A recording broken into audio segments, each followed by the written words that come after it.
las elecciones de 1932 se evidenció un cambio en el sistema de partidos políticos en Chile. De esta manera se hicieron presentes tres bloques con diferentes ideologías con respecto a su sector político. Se encuentran los partidos conservador y liberal. Izquierda, partidos comunista y socialista, los cuales tienen un pensamiento marxista. Centro, partido radical y demócrata, quienes hicieron alianzas con ambos extremos ideológicos. Fuera de Chile, el liberalismo perdió apoyo. Por otro lado, el totalitarismo se expandió en el centro y este de Europa.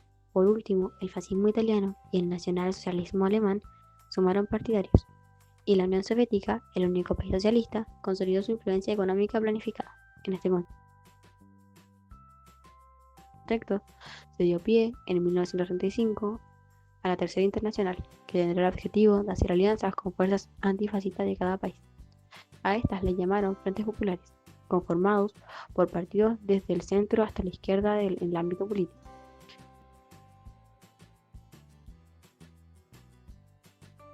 Los Frentes Populares consiguieron el poder a través de las elecciones en Francia y España en 1936, quienes fueron una referencia para los políticos chilenos. Volviendo a Chile, el Partido Comunista desde 1935 buscaba hacer alianzas con radicales y socialistas. Los radicales en 1936 aceptaron la alianza y luego el Partido Socialista, dando así la formación del Frente Popular. Por otro lado, la Confederación de Trabajadores de Chile y la Federación de Estudiantes de Chile se unieron a este mismo ya mencionado. Las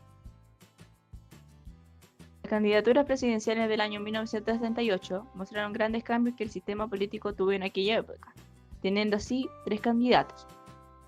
El primer candidato, quien representaba a la derecha, era Gustavo Ross Santamaría, quien fue respaldado por el Partido Conservador y Liberal, además de la Confederación de la Producción y del Comercio. Su lema era Orden y Trabajo, el cual era una clara idea de su ideología y de quienes lo apoyaban, los cuales esperaban que mejorara la economía chilena y el respeto al ordenamiento institucional.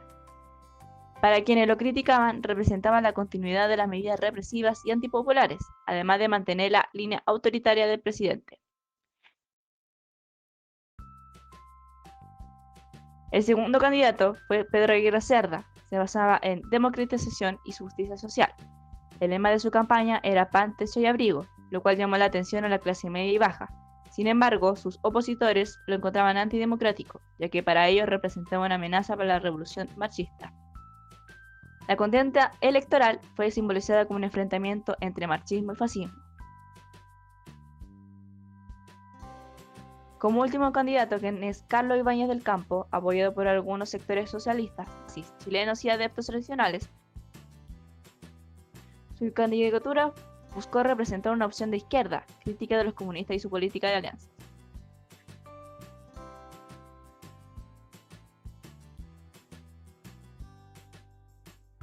Dos meses antes de la elección ocurrió una masacre en el edificio del Seguro Obrero, lo cual fue consecuencia de un intento de golpe de Estado, hecho por 60 jóvenes nazis a favor de Ibáñez, lo que finalmente llegó a la ejecución por parte de carabineros a estos jóvenes en el mismo recinto. Dado todo este suceso, Ibáñez tuvo que retirar su candidatura. Por último, el candidato que triunfó en las elecciones fue Pedro Aguirre Cerda, quien representaba el Frente Popular y da inicio al periodo de los gobiernos radicales.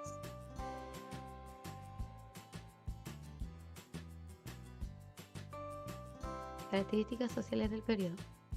Entre 1938 y 1950 lideraron gobiernos radicales.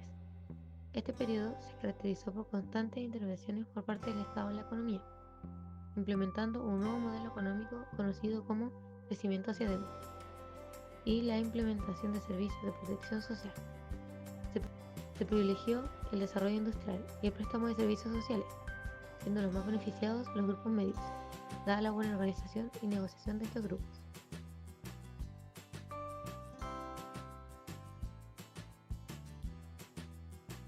El Estado no intervino en el desarrollo de sindicatos, lo que se vio reflejado en el aumento de los afiliados, que pasó de 30.000 a 150.000. Aquellos sectores con menor organización, cesantes, mano de obra informal y las masas campesinas, quedaron aislados de los beneficios alcanzados. Los gobiernos radicales. Pedro Aguirre Cerda fue el primer gobierno radical. desde diciembre de 1938 hasta noviembre de 1941. Su candidatura fue apoyada por el Frente Popular, alianza que incluyó a los partidos radical, socialista y comunista.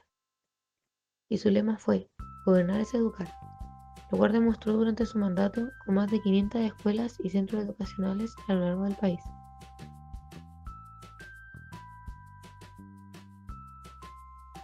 En este periodo se produjo el terremoto de Chillán, razón por la cual se creó la Corporación de Fomento a la Producción, lo que fue símbolo del nuevo rol del Estado como eje del desarrollo económico. Se da inicio a la Segunda Guerra Mundial y Chile se mantiene y se reclama la soberanía del territorio antártico chileno. Y se da fin a su gobierno cuando Pedro Aguirre Cerda muere por tuberculosis y su vicepresidente le sucede para llamar a elecciones en febrero de 1942.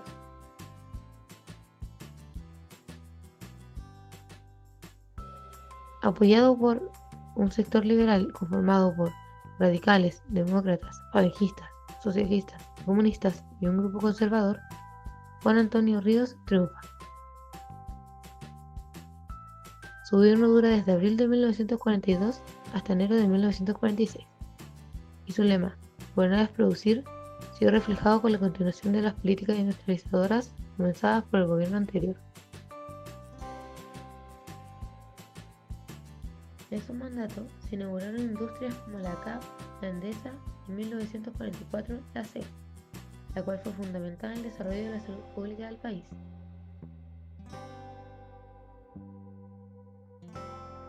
En enero de 1943, Chile rompe relaciones diplomáticas con el eje, conformado por Alemania, Italia y Japón.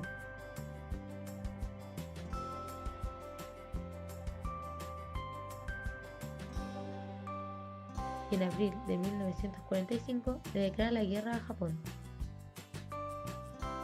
Al año siguiente renuncia a raíz de un cáncer, por el cual muere poco después. Nuevamente se debió llamar a elecciones que se llevaron a cabo en septiembre del mismo año, y gana Gabriel González Videla.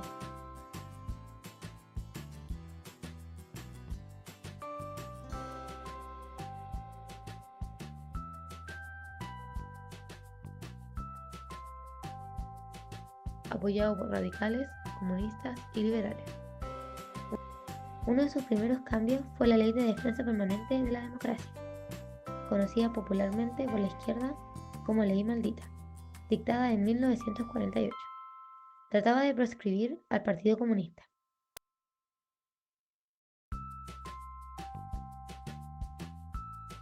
Otro de sus cambios fue durante 1949, cuando se aprobó el voto femenino en las elecciones. Al año siguiente crea la Empresa Nacional de Petróleo ENAP, la cual da inicio a la explotación en Magallanes.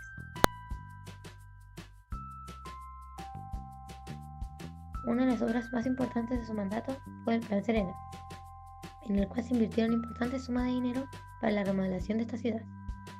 Todo esto en el contexto de la Guerra Fría.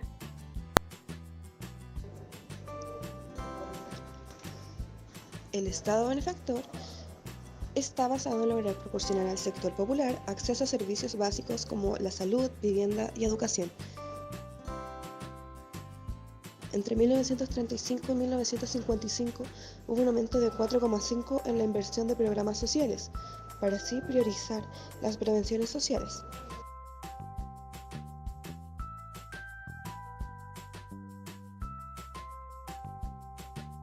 Logrando así asignaciones familiares, subsidios de cesantía y pensiones por antigüedad, invalidez o muerte del trabajador.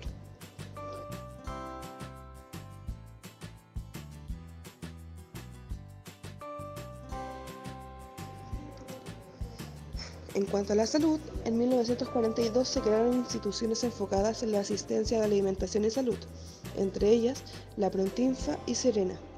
En 1952 se creó la SNS, encargada de la atención médica para todas las familias del país.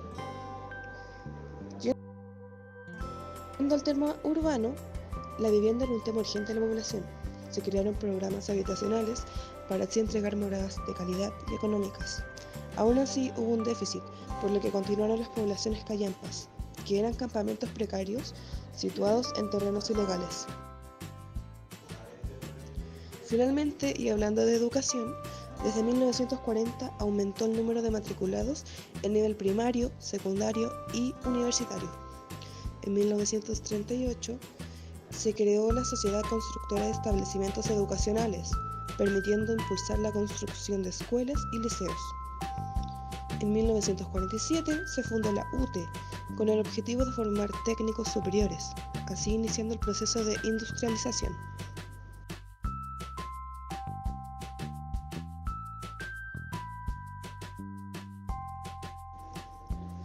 En cuanto a lo político, la derecha de ese tiempo estaba conformada por conservadores, liberales y grupos empresariales. Se esmeraron en contrarrestar el reformismo del Frente Popular, ya que eran anticomunistas. La estrategia que utilizaron fue aislar al Partido Radical de los aliados marxistas mediante la negociación. Se opusieron a la sindicación campesina, ya que pensaron que era una amenaza a la tranquilidad social y un riesgo de paralización laboral agropecuaria. A nivel general, sus esfuerzos resultaron exitosos, ya que en 1939 Pedro Aguirre Cerda suspendió la construcción de sindicatos rurales y dejó sin marco jurídico los intentos de la izquierda para incorporarse en las luchas políticas. En consecuencia, el campesinado quedó marginado en los beneficios sociales y la derecha continuó teniendo el control.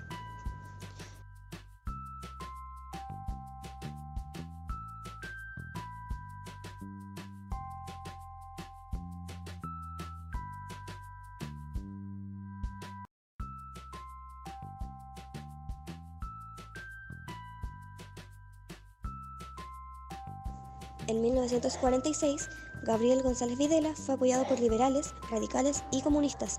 Sin embargo, hubo un quiebre definitivo en la alianza de centro con la de izquierda, principalmente entre el presidente y el Partido Comunista. Y en 1947, Videla promovió la Ley de Defensa Permanente de la Democracia, también llamada Ley Maldita, declarando ilegal el Partido Comunista, junto a la persecución de estos.